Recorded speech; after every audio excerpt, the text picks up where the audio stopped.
Assalamualaikum warahmatullahi wabarakatuh. Halo sahabat sebuah kisah misteri.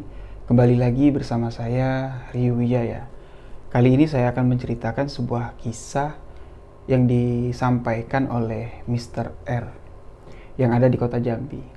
Tapi sebelum kita masuk mendengarkan kisah ini, saya ingin mengajak seluruh sahabat yang mendengarkan untuk sama-sama membacakan Suratul Fatihah yang kita hadiahkan, kita khususkan untuk almarhumah Masita. Kisah ini diceritakan oleh Mr. R terjadi di tahun 2008, yang mana saat itu dia sedang berguru dengan seseorang untuk mendapatkan ilmu kebal dari senjata tajam. Ya memang ilmu ini sudah lama diinginkan Mr. R, namun di tahun 2008 itulah dia baru dapat bertemu dengan seseorang di sini yang disebutnya guru, dan dia menuntut ilmu, meminta ilmu kebal. Di sini ilmu kebal yang digunakan Mr. R menggunakan syarat dari tali pocong perawan yang meninggal karena kecelakaan atau insiden pembunuhan. Jadi ya meninggal karena insiden berdarah lah. Nah, di sini Mr. R mencoba mencari informasi tentang di mana ada yang meninggal korban kecelakaan. Tapi di sini yang beratnya lagi bahwa wanita yang meninggal, korban yang meninggal ya, harus dimakamkan pada hari yang sama. Jadi misalnya meninggalnya pada siang hari, sore harinya harus dimakamkan. Tidak boleh lewat satu hari. Jika lewat satu hari, tali pocong itu tidak bisa digunakan sebagai syarat untuk ilmu kebal. Di sini Mr. R langsung menanyakan dan menitipkan informasi ini ke teman-temannya, dan setelah kurang lebih 10 bulan pencarian, akhirnya Mr. R mendapat informasi di sebuah desa ada seorang wanita berusia 16 tahun meninggal kecelakaan sepeda motor, dan korban meninggal di tempat. Hari itu hari Kamis, dan Mr. R langsung menuju ke lokasi. Ternyata memang benar terjadi kecelakaan dan korban meninggal. Mr. R mencari tahu alamat korban tersebut dan mengikuti jenazah pulang ke rumah, mengikuti sampai ke prosesi pemakaman, dan sampai selesai pemakaman, Mr. R langsung menuju rumah guru, mengatakan bahwa seorang wanita perawan berusia 16 tahun yang meninggal pada siang dan dimakamkan pada sore hari sudah saya temukan makamnya. Nah, di sini guru juga menyebutkan kalau memang itu benar ada, malam ini adalah malam Jumat yang mana sangat bagus jika tali pocong yang ada di dalam liang lahat itu diambil dan dijadikan jimat. Malam pun tiba, mereka datang ke pemakaman Mr. R dan guru. Setibanya di sana sekitar jam 12, Mr. R melihat ada 4 orang yang menjaga makam tersebut. Kemungkinan itu dari pihak keluarga ya, pihak keluarga dari almarhum memang kalau makam wanita yang masih perawan, apalagi meninggal karena insiden kecelakaan yang berdarah, memang menjadi incaran para pengguna ilmu hitam. Karena syarat dari tali pocong, ya, tali pocong perawan, dan bahkan sampai ke kain kafan yang digunakan jenazah merupakan syarat yang paling bagus untuk ilmu hitam. Bahkan ada yang mengatakan kain kafan yang digunakan kalau diambil itu bisa dibuat jubah dan bisa menghilang. Ya, jadi mereka melihat ada 4 orang yang berjaga. Di sini Mr. R berkata, biarin aja guru kita tunggu sampai mereka lelah, mereka benar-benar meninggalkan makam, baru kita masuk. Akhirnya sekitar jam 2:30, keempat orang ini satu persatu pergi meninggalkan makam karena berpikir ya udah malam ya, udah hampir subuh, nggak ada mungkin lah orang yang mau mencuri. Jadi mereka meninggalkan makam satu persatu, dan setelah dipastikan Mr. R makam itu benar-benar kosong, tidak ada yang menjaga, mereka pun langsung masuk ke area makam. Di sana Mr. R langsung mempersiapkan diri ya, dan gurunya pun terlihat membakar sebuah kemenyan ya untuk melakukan ritual. Di sana Mr. R melihat gurunya membakar kemenyan, dan sambil qomat kamit, asap kemenyan yang mulai menyebar dengan aroma yang sangat menyengat. Seketika di jam 2:30 pagi itu, suasana menjadi berubah. Suasana yang tadinya mereka masuk ke dalam makam tersebut biasa aja ya, masih hangat dan nggak ada yang aneh-aneh lah. Ketika aroma dari kemenyan yang sudah menyebar, Mr. M merasa tempat tersebut ramai sekali. Seolah-olah badannya terasa ada orang lalu lalang menabrak bahunya ya.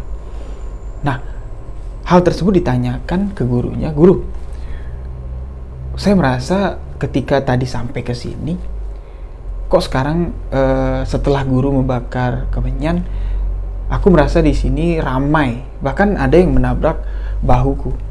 Di sini gurunya menyebutkan bahwa memang yang dilakukan guru tadi adalah untuk memanggil arwah atau ruh yang ada di sana biar berkumpul.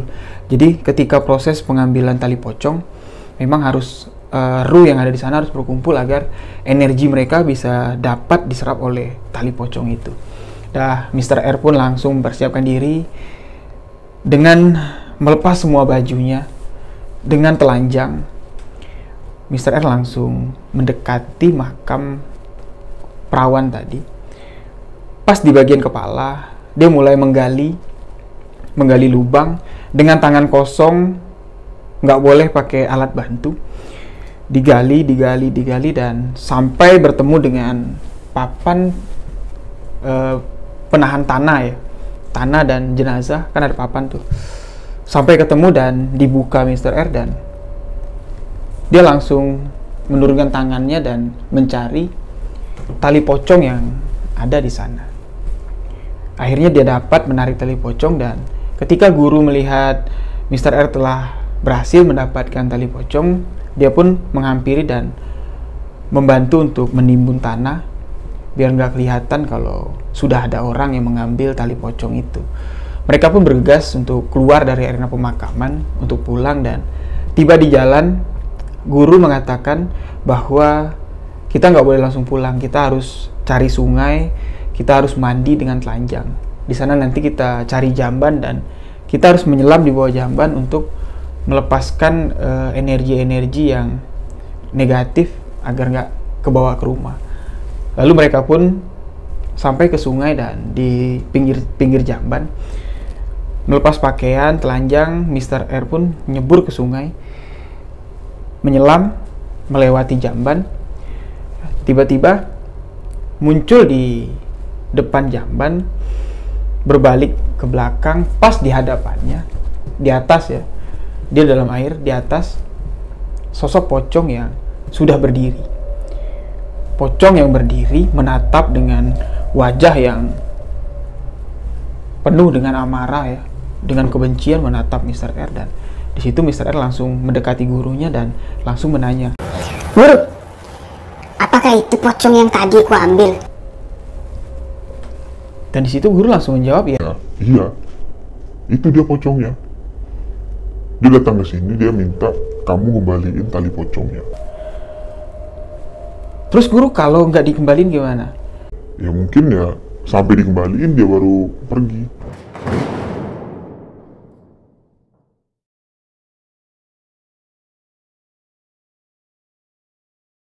Setelah itu mereka pun berpisah ya. Hari sudah pagi, mereka pun berpisah. Mr. R pulang ke rumah dengan mengendarai sepeda motor. Lumayan jauh ya jaraknya. Dari rumah Mr. R ke tempat gurunya sekitar 20 kilo. Mr. R menggunakan sepeda motor Matic dengan knalpot racing, yang mana ya kalau ngebut ya suaranya berisik sekali. Nah, pagi itu sebelum subuh Mr. R berpamitan pulang dan biasa-biasa aja ya, suasana ramai. Orang sudah mulai lalu lalang ke pasar dan pada di sebuah persimpangan jalan, Mr. R merasa aneh ya, motor yang dibawanya yang tadinya aman-aman aja sekarang terasa berat. Semakin lama semakin berat, semakin lama semakin berat, dan begitu dia menaikkan gasnya, menambah tenaga, yang terdengar cuma suara rauman dari knalpot yang menandakan tenaga motor sudah tinggi. Namun motor berlahan, jalan berlahan. Di situ Mr. R melihat ke belakang dan ternyata motor yang dikendarainya sudah diduduki sosok pocong yang mengikutinya. Duduk dengan gaya ke samping layaknya seperti wanita dan menyenderkan tubuhnya di punggung Mr. R. Melihat itu Mr. R langsung meninggalkan motornya dan berlari. Motor itu ditinggalkan, dijemput setelah terang ya, setelah ada matahari. Mr. R nggak pulang ke rumah, dia menunggu di sekitar 200 meter dari situ ada pos security perumahan dan dia duduk bersama pos security di sana.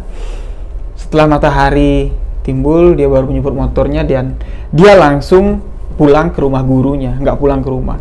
Dia langsung menceritakan kejadian motornya tadi diganggu sama pocong. Dia bawa motor tiba-tiba disenderin pocong dan dia lari ketakutan. Di situ gurunya cuma ketawa aja, ketawa, sudah dibilang katanya, sudah dibilangin ngapain harus takut, dilawan rasa takutnya, katanya mau punya ilmu kebal katanya. Setelah itu siang harinya Mr. R pulang ya, pulang seperti biasa dia melakukan aktivitasnya. Sore hari menjelang malam dia kembali mendatangi rumah gurunya karena dia nggak mau pulang malam lagi. Dia sorenya datang, biar pas maghrib atau jam 7 dia baru pulang ke rumah. Dia datang sore itu, ternyata gurunya sudah menunggu Mr. R ya, karena jimat dari tali pocong perawan ini ternyata sudah bisa digunakan. Di situ diberikan penjelasan bahwa jimat ini harus digunakan di lengan sebelah sini, digunakan setiap kita ingin pergi dan dilepas jika kita ingin buang air kecil, buang air kotor, atau melakukan hal-hal yang tidak baik. Ya, nggak boleh dibawa hal seperti itu, nanti hilang katanya, kadarnya hilang. Jadi harus dijaga. Nah, setelah diserahkan, tapi belum boleh digunakan. Ya, hari itu belum boleh digunakan. 2 hari setelah dipegang oleh Mr. R baru dapat digunakan. Dibawa pulang ya. Tali pocong perawan yang sudah menjadi jimat dibawa pulang oleh Mr. R dan diletakkan di kamar di sebuah kotak, bekas kotak jam ya. Ditaruh dalam lemari, ditutup, dan malam itu Mr. R tertidur dan di dalam mimpinya dia melihat ramai ya, wanita ramai menggunakan baju yang seksi dan wajah cantik dari wanita tersebut luar biasa ya. Cantik sekali dan menggunakan baju yang seksi. Seperti di sebuah aula besar, di situ Mr. R tertidur di tengah-tengah wanita yang sedang berkumpul. Ada sebagian yang duduk ngobrol ya, ada yang sebagian berdiri dan sebagian lalu lalang. Ramai sekali. Di situ Mr. R bingung ya, melihat seperti aula ramai sekali dan Di sana dia lihat ya tempat yang sepertinya nggak asing.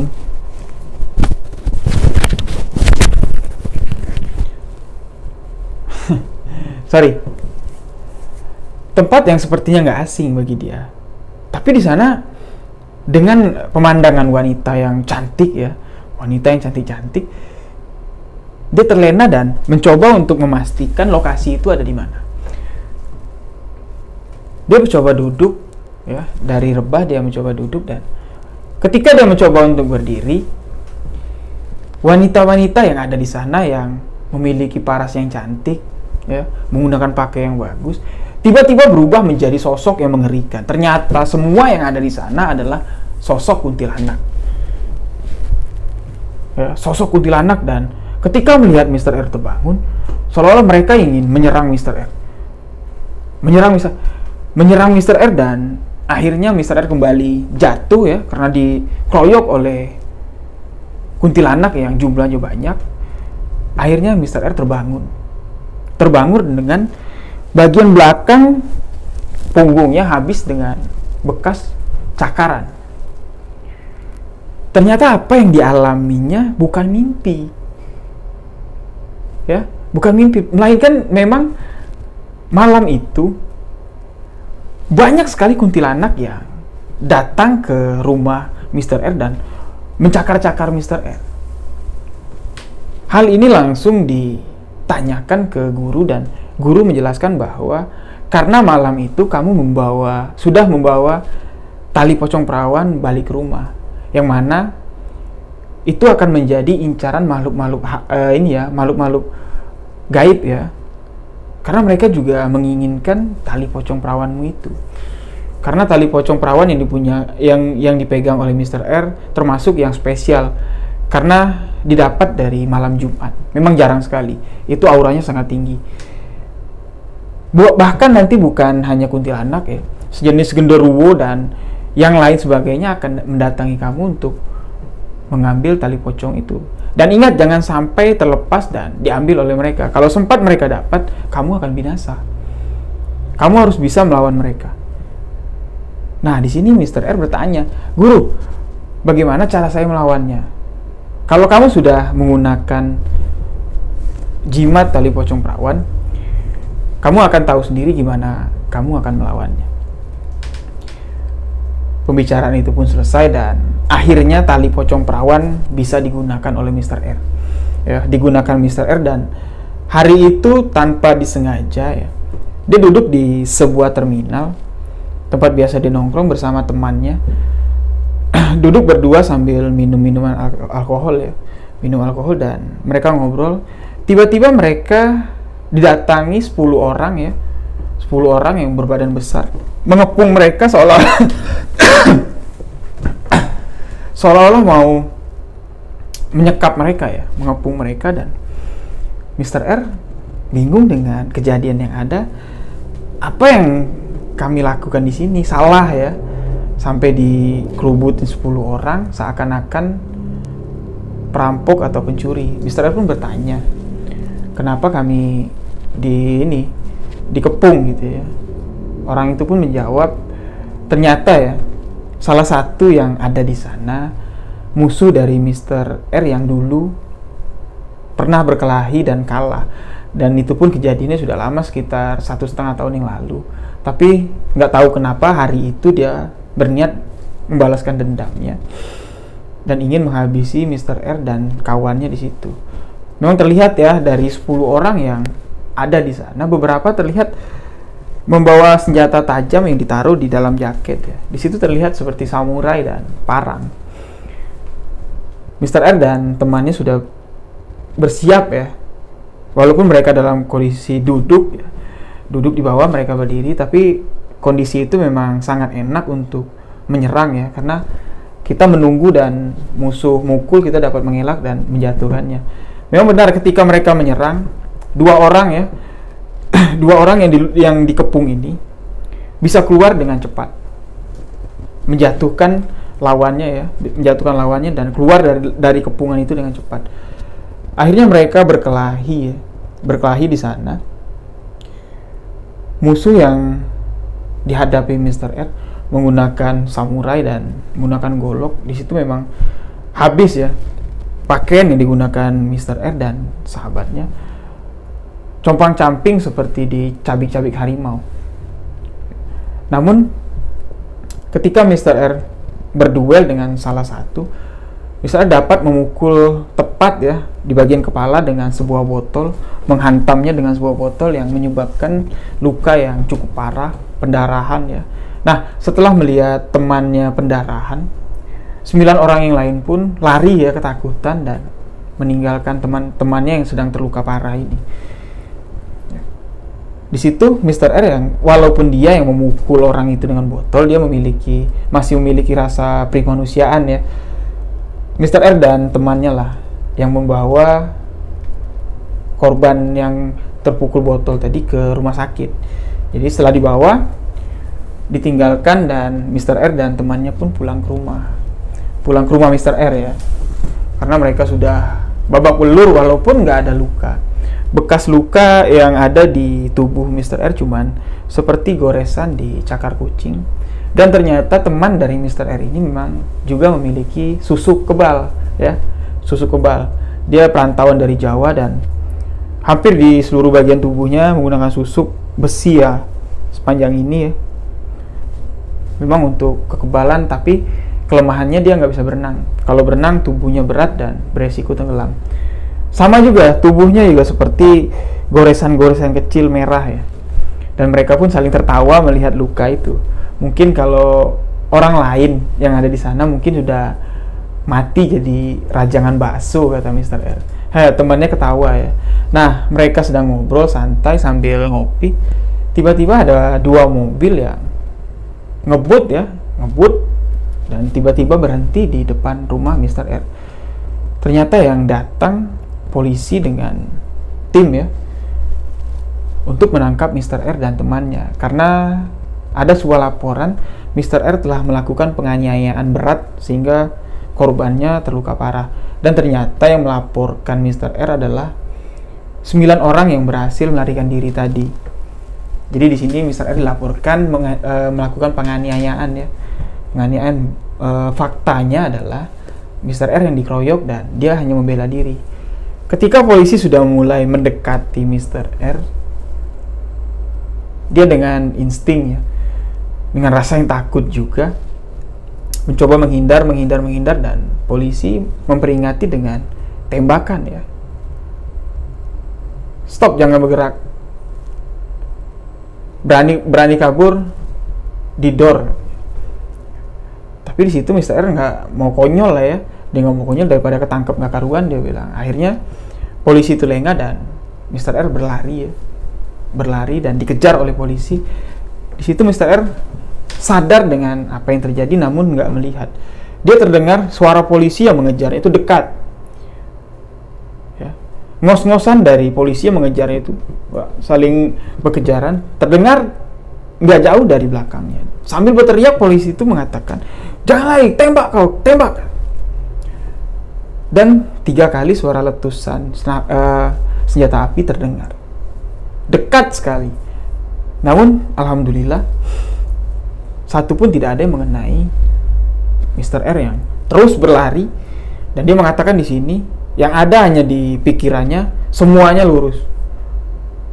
Padahal di situ dia melewati 2 tembok ya. Tembok rumah Mr. R terbuat dari seng. Itu dengan mudah dilompatinya, dan tembok sebelah ya, rumah di belakang rumah Mr. R terbuat dari tembok tinggi, setinggi hampir 2 meter. Dapat dilompatinya dengan mudah. Dan akhirnya Mr. R tercebur jatuh ke dalam sumur yang udah nggak kepake. Nah, disitulah polisi kehilangan jejak dari Mr. R. Sebenarnya kalau Mr. R nggak menyerahkan diri, nggak berteriak minta tolong ya, karena dia udah hampir 20 menit dia berada di dalam sumur. Polisi pun juga sempat mencari-cari, melihat di dalam sumur. Dia menghilang ya, dia menyelam, dan akhirnya dia capek dan nafas pengap ya. Di situ juga Mr. R berpikir kalau temannya yang lari pasti sudah ketangkep, karena dia tahu dengan susuk yang banyak temannya nggak bisa lari. Percuma juga kalau aku kabur, temanku udah ketangkep, pasti aku diciduk lagi katanya. Akhirnya Mr. R berteriak minta tolong, polisi tahu dia ada di dalam dan langsung menangkap. Langsung dibawa ke kantor polisi dan diinterogasi. Disinilah Mr. R langsung menjelaskan kronologisnya dan akhirnya dia lepas dari tuduhan sebagai tersangka melakukan penganiayaan. Masalah pun ditutup dengan damai antara kubu dan mereka pun sudah tidak memiliki dendam lagi. Nah, ini pengalaman pertama, hari pertama Mr. R menggunakan jimat tali pocong perawan.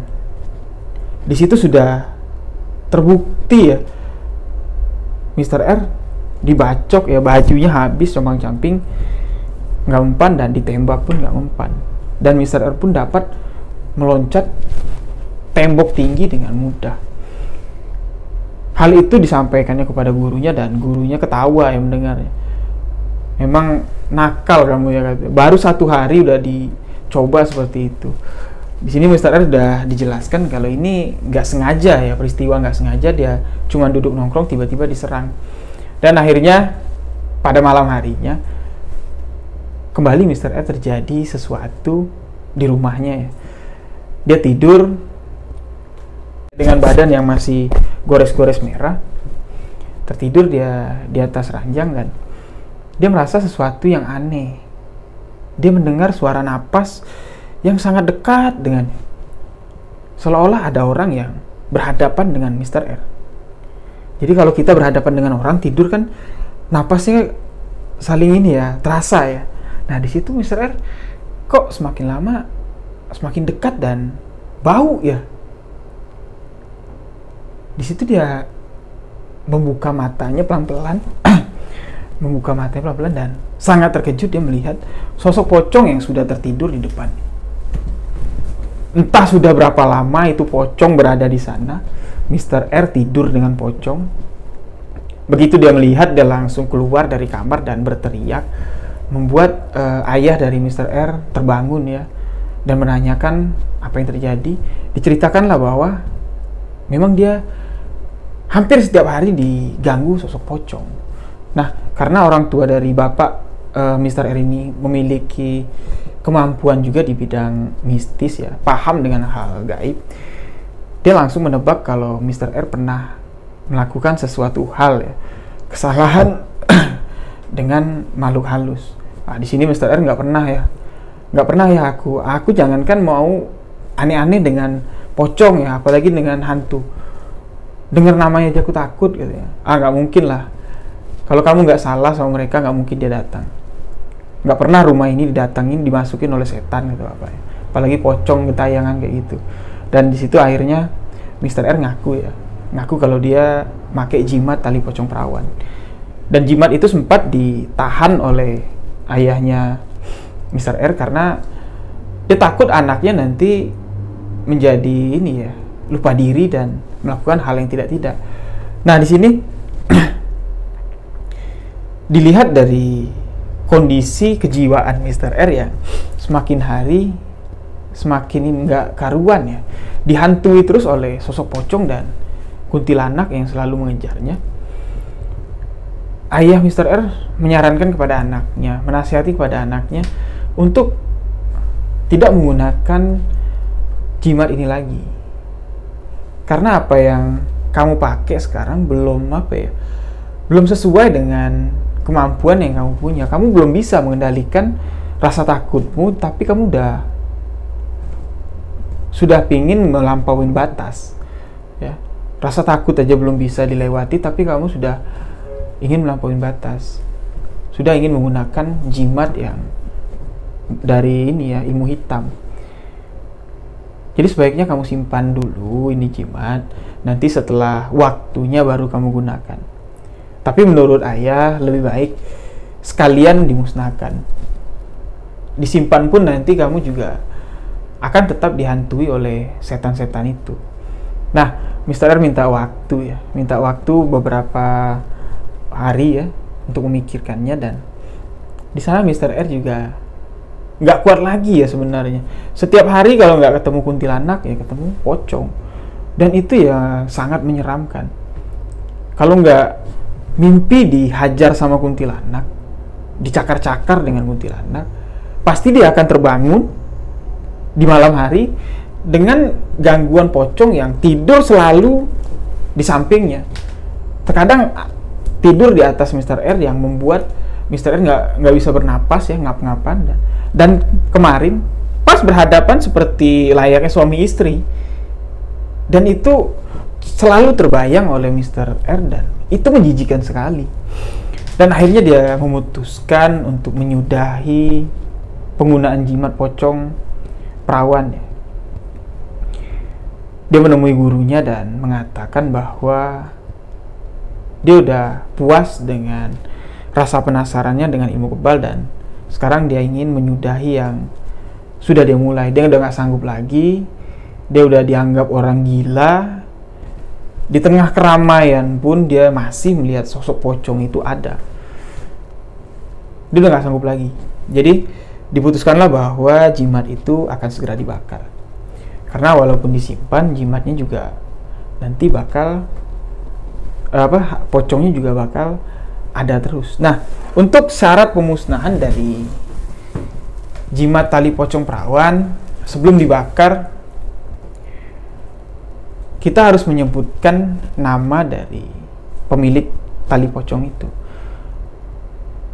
Jadi Mr. R dan gurunya pun nggak tahu siapa nama almarhumah yang meninggal tadi. Nah, di situ Mr. R diperintahkan ayahnya untuk mendatangi lagi makamnya dan melihat di batu nisan siapa nama dari almarhum yang tali pocongnya kamu ambil. Siang hari dia ke sana ya, berziarah ke sana, dan dia melihat, membaca di batu nisan tertulis nama almarhumah Masita. Ya. Makanya tadi di awal saya meminta sahabat semua untuk kita sama-sama mendoakan almarhumah Masita agar tenang di alam sana, karena setelah kejadian tali pocongnya diambil oleh Mr. R, arwah dari almarhumah Masita tidak bisa lagi kembali ke alam dia, terjebak di alam manusia. Bahkan setelah tali pocong perawan ini ya, setelah tali pocong Masita dimusnahkan, dibakar, bahkan sampai hari ini Mr. R masih sering bertemu dengan pocong Masita ya, masih sering ketemu. Makanya tadi saya bikin video ini santai aja, karena biar gimana pun saya nggak bakal bisa fokus, karena tag video ini sudah dari kemarin. Saya tag video ini pas malam Jumat, dan rencana video ini bakal diupload hari ini ya, Sabtu, untuk Jumat malam Sabtu. Ada aja gangguannya, ada. Tadi barusan saya melihat di atas ini ya, nih, dari atas ini seperti ada yang turun, seperti ada yang jatuh ke sini, seperti ada yang mengintip di situ. Memang saya merasakan arwah dari pocong almarhum Masita memang masih ada.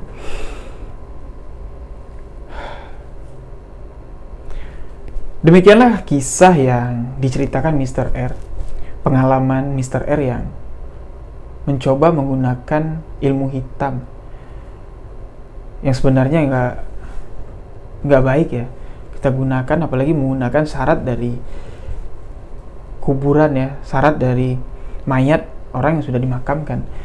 Jadi kita ambil hikmah dari kisah ini.